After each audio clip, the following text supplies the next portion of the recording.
White Barbie has a difficult conversation with Black Barbie about systemic racism. I guess as long as you're woke BLM bimbo dolls, it's suddenly okay to set impossible and anorexic body images for little girls. I'm Dr. Duke, she's Katie, and this is The Dr. Duke Show.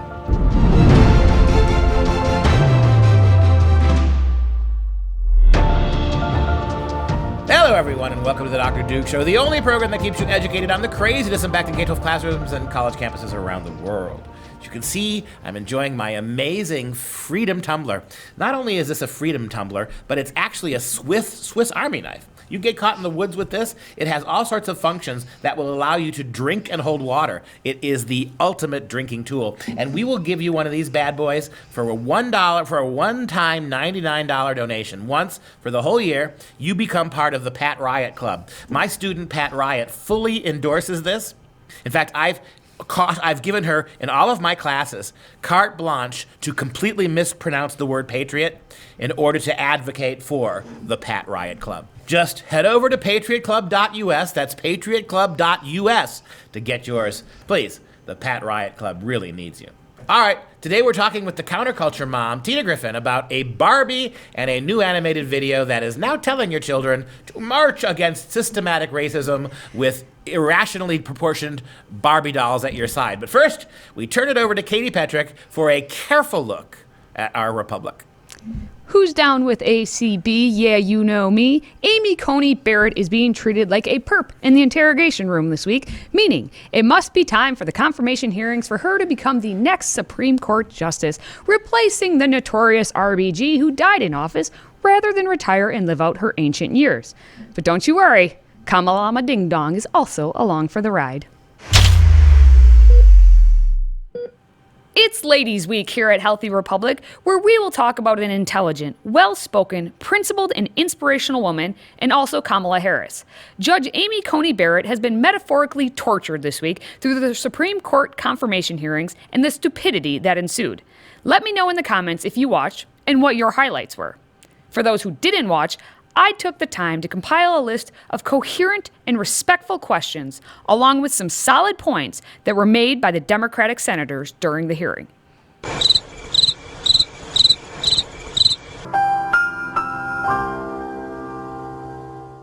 More on that later. For now, here is what was actually spouted at ACB. What the heck is the Senate doing, particularly the Senate Republicans?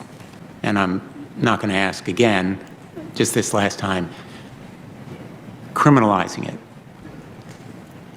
Well, would it be constitutional?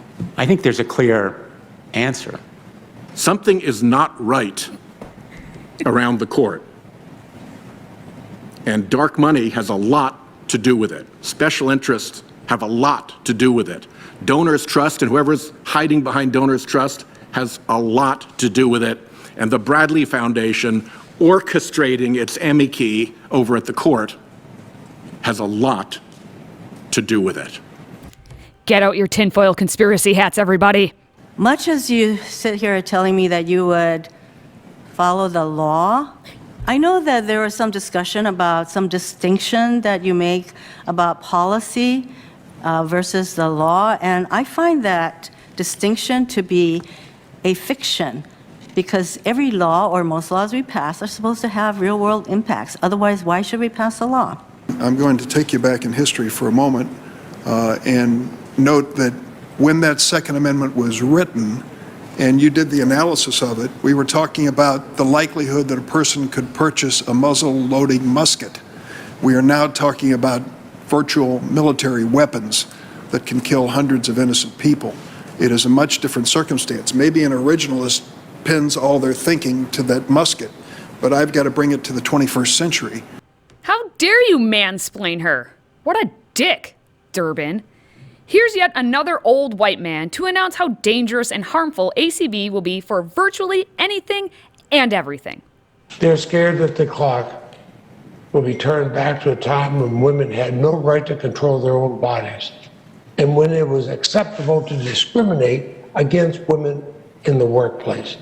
They're scared that at a time when we are facing the perilous impacts of climate change bedrock environmental protections are going to be eviscerated. And they're scared that your confirmation would result in the rolling back of voting rights, workers' rights, and the rights of the LGBTQ community to equal treatment. And yet, here's what ACB said over and over and over again to those who refused to listen. My policy views, my moral convictions, my religious beliefs do not bear on how I decide cases, nor should they. It would be, it would be in conflict with my judicial oath. Was the president wrong in concluding that you would vote to overturn Roe v. Wade? Well, Senator, again, I can't make any statements, no hints, forecasts, or previews, as Justice Ginsburg put it, about any case or any precedent, but I will repeat what I've said, throughout this hearing, that I made no promises to anyone. I have no agenda. There are 598 volumes of the United States reports. That's something that judges build on. Justices don't go to the court to start having a book burning. The problem right there with Judge Barrett's statement is the bringing up of books, of which Mazie Hirono clearly has never opened. Take a look, it's in a book, a reading rainbow. Sadly, Hirono got even dumber as she asked the judge 2 jaw-dropping questions in front of her children.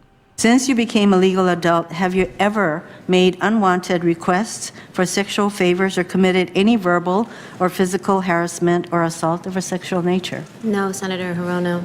Have you ever faced discipline or entered into a settlement related to this kind of conduct? No, Senator. Evil really does exist. Aloha. And that's the segue I needed into talking about Kamala Ding Dong as promised. Now, we're talking about her for good reason. After all, she wants to be vice president, she's on the Senate Judiciary Committee, and she's the woman who the left idolizes as a feminist, while ACB is the so clearly not in their minds. So what did Harris actually have to say to ACB? Every American must understand that with this nomination, equal justice under law is at stake. Our voting rights are at stake. Workers' rights are at stake. Consumer rights are at stake. The right to a safe and legal abortion is at stake. And holding corporations accountable is at stake. Wait a minute. I've heard that rhetorical device a hot second ago. If you have a pre-existing condition, heart disease, diabetes, breast cancer, they're coming for you. If you love someone who has a pre-existing condition, they're coming for you. If you are under the age of 26 on your parents' coverage, they're coming for you. Okay then. Everything is at stake, and they're coming for you. With threats like those, Kamala is taking over Nancy Pelosi's role as Wicked Witch of the West. I'll get you, my pretty, and your little dog, too. Whoa. She actually has the same laugh as Harris.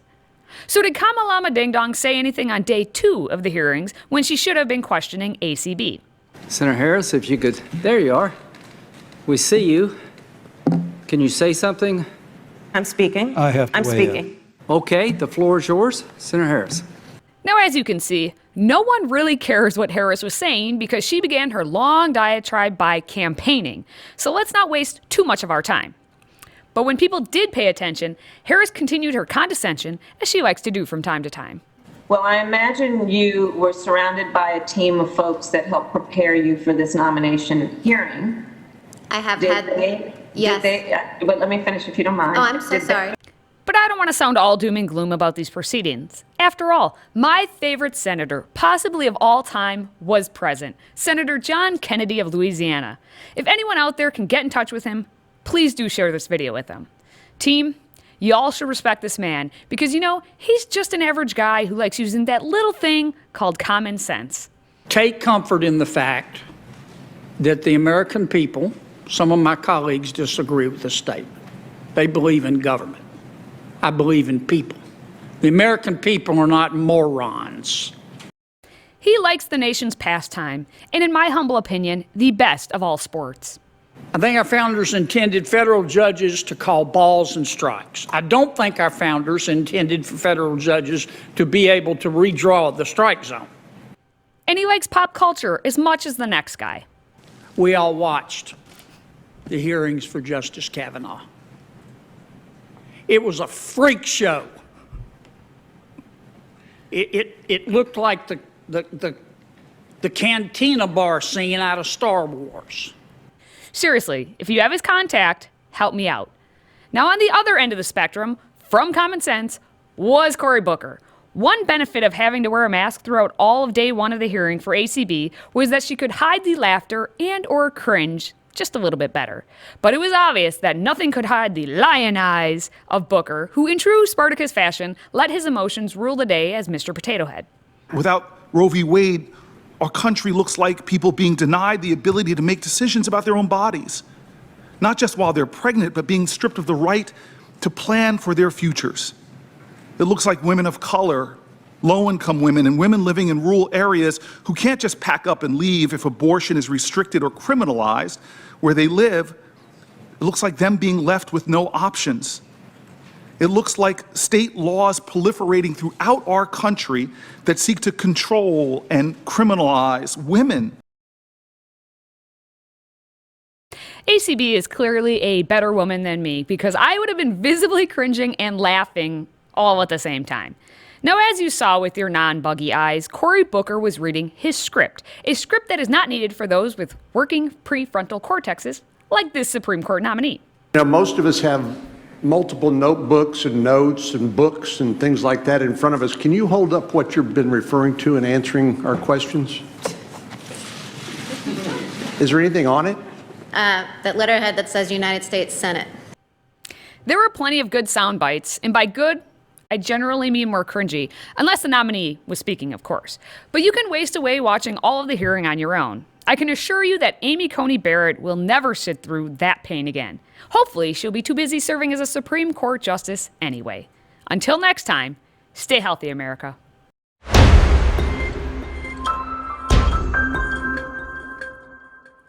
Joined now by Tina Griffin, the counterculture mom. Thanks for joining us, mom of counterculture.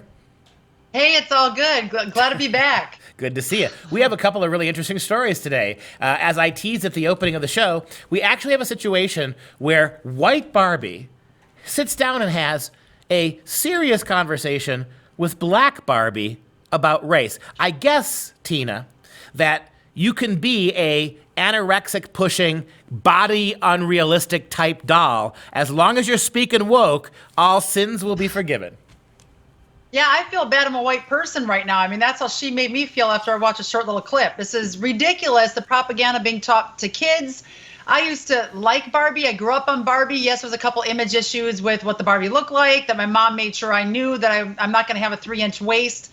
But the point with what's going on with this propaganda Black Lives Matter movement, it literally, when Barbie is discussing with Nikki what's going on and the fact that she feels bad that she's white and is apologetic for it, and the African-American girl, her friend Nikki, saying, I'm getting stopped by cops in the boardwalk when I'm selling the same merchandise you're selling. Are there cops that are racist? Yes. Are there people in America that are racist? Yes. But they're few and far between.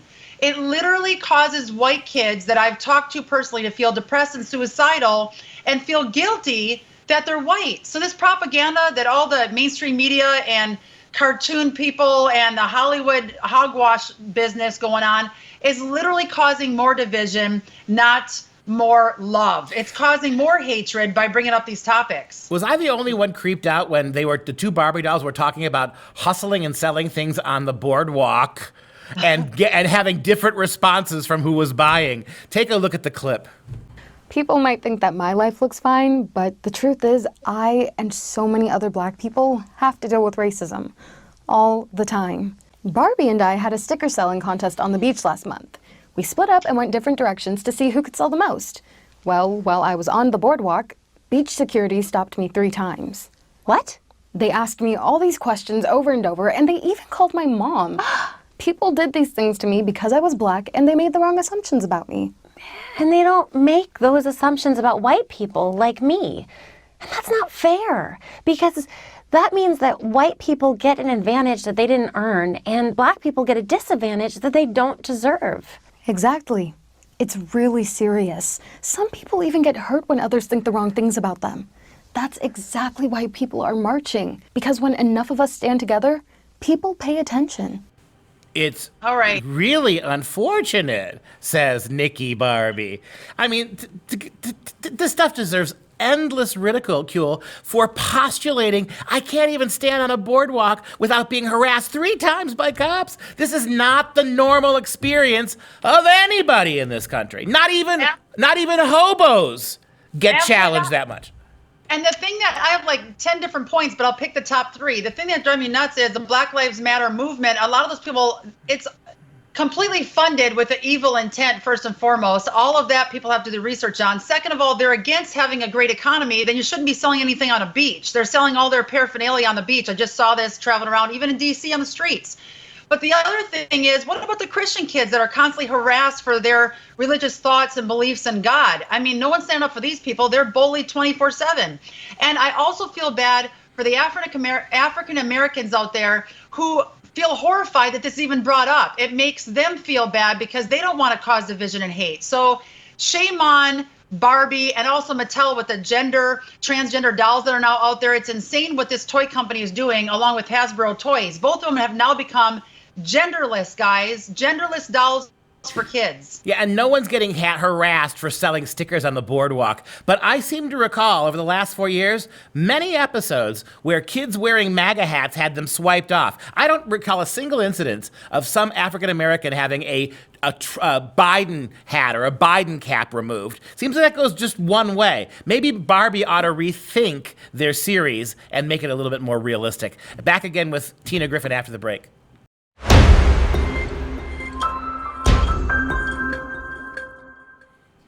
Back again with the counterculture mom, Tina Griffin. And Tina, we have another great story about one of the fakest men in the fake world of Hollywood, if you can call him a man, Jimmy Kimmel. This is a Captain Blackface. This is Captain Man Show with young girls with jiggly breasts bouncing on trampolines. All of a sudden, he gets a woke remake, and we're supposed to pretend none of it happened. Talk about what happened at the Emmys, where Jimmy Kimmel, talking puppet, was manipulated again and again and again into saying Black Lives Matter. Yeah, it's a really sad situation. Once again, Black Lives Matter propaganda 24/7 from mainstream media. This time, Anthony Anderson was the one that was giving out the awards and talking at the Emmys with the whole startup and announcing the show. And the sad thing is, it should have never went down the Black Lives Matter hole because he made himself look like an idiot and completely helped the anti-Black Lives Matter people where we believe all lives matter. It looked like a very idiotic skit. He did major damage for the Emmys. We know over the years, too, from the Emmys to the Oscars, a lot of people aren't even tuning in anymore. Why? Because we can totally see that's propaganda and that the few are trying to rule the many, and we're not going to be brainwashed any longer.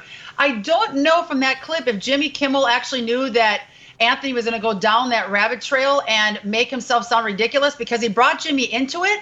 And if I was Jimmy standing there and he was basically ripping on white people, I would have stopped him mid-sentence and said, hey, let's move on with the show, because he made himself look bad and he also put himself in a really weird position.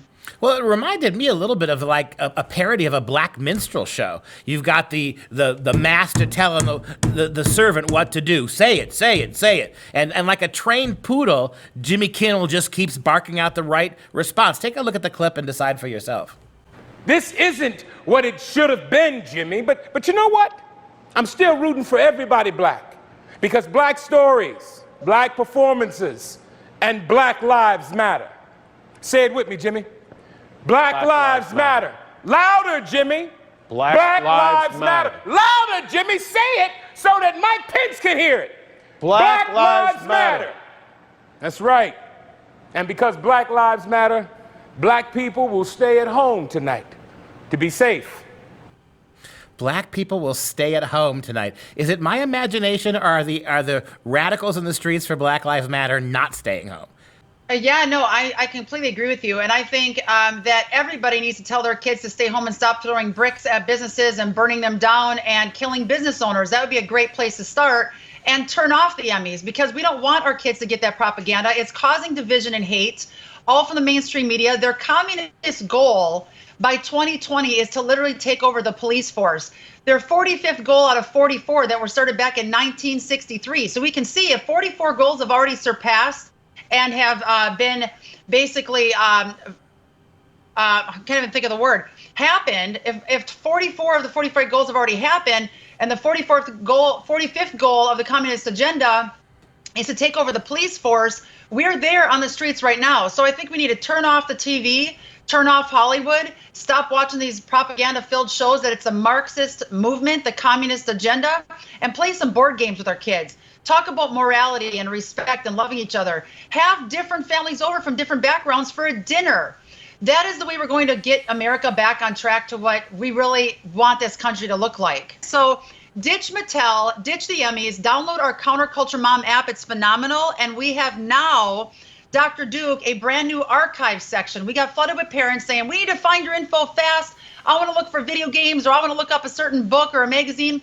Now you can go into our premium section of the Counterculture Mom app, click on archive, and you will see hundreds of pop culture alerts just in the last 2 months. Our server blew up last week because we're pumping out so much killer content. So download that app, get the premium section, and find out ahead of time what the heck's going on in our pop culture so we can keep our kids safe.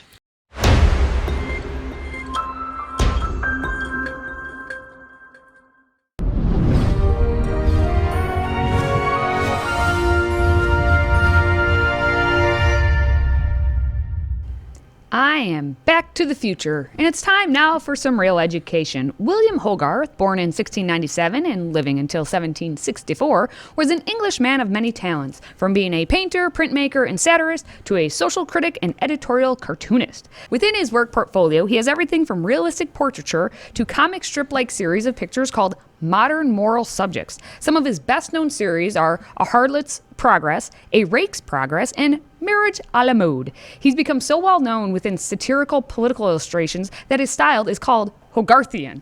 Hogarthian, indeed. This is one of the most influential figures of the 18th century. His drawings, his cartoons, his lithographs were almost entirely wordless in many respects.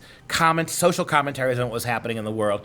You could make an argument he was one of the really first political cartoonists. His drawings and his lithographs had a real important impact on his culture, and people waited eagerly for the next one. They were satirical, they were timely, they were informational. Take a look at just one of his series. In this series, titled The 4 Stages of Cruelty, there are 4 printed engravings published by Hogarth in 1751.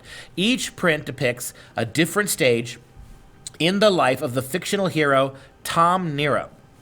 Tom Nero is Hogarth's fictional waggish young man who doesn't heed the warnings of society, who plays fast and loose with the law. Here you have him in the first image. This is the first of the 4 stages of cruelty. Nero progresses to torture a dog. You can see it there. There's a whole bustle going on in the streets. Animals at this time in London were treated hideously bad. Horses and dogs and cats and birds were just treated very badly. And here we see the young rake, Tom Nero, who's tormenting a dog. All right, this is the first stage. Hogarth was a bit of a sociology. He knew from stage to stage this would get worse. In the second stage of cruelty, which you see here, he's off then to beating a horse. Now, from a dog to a horse. Nero progresses to beating his horse as an adult man in the second stage of cruelty, which then leads, in stage 3, to robbery, seduction, and murder in Cruelty in Perfection. All of that youthful cruelty, all of that moving, like Hannibal Lecter pulling off flies' wings as a boy, gives rise to something much more serious in adulthood. And finally, in the 4th stage of cruelty, what happens to our friend, young Tom Nero? Well, he's hanged by the neck until dead. He is then taken to Barber Surgeon's Hall, where there is Tom Nero on the dissection table being publicly dissected as part of the sentence for his crime. They are feeding his intestines to the very same dogs that he used to torment. The 4 stages of cruelty, William Hogarth, 1751. All right, as always, if you're a fan of the show, please consider a one-time tax-deductible donation of $99 toward our Patriot Club, or Pat Riot Club, however you want to pronounce it. As a thank you, we're going to ship this magnificent, wonderful stainless steel tumbler etched with the words, "Freedom never tasted so good." So visit patriotclub.us to get started. That's patriotclub.us. Now we're going to wrap things up with the fun fact of the day. At least as of 2017, My data is going back a couple years. Ruth Bader Ginsburg was the richest Supreme Court justice, reportedly with a net worth of $18.1 million. At the same time, Justice Anthony Kennedy was the poorest at $700,000. I guess it pays to have quasi-eugenic views as a Supreme Court justice. And we now know that you get paid for that, right? By Narwhal and all those people. And that's going to do it for us for this show. For Freedom Project, I'm Dr. Duke. She's Katie. Until next time, stay educated, my friends.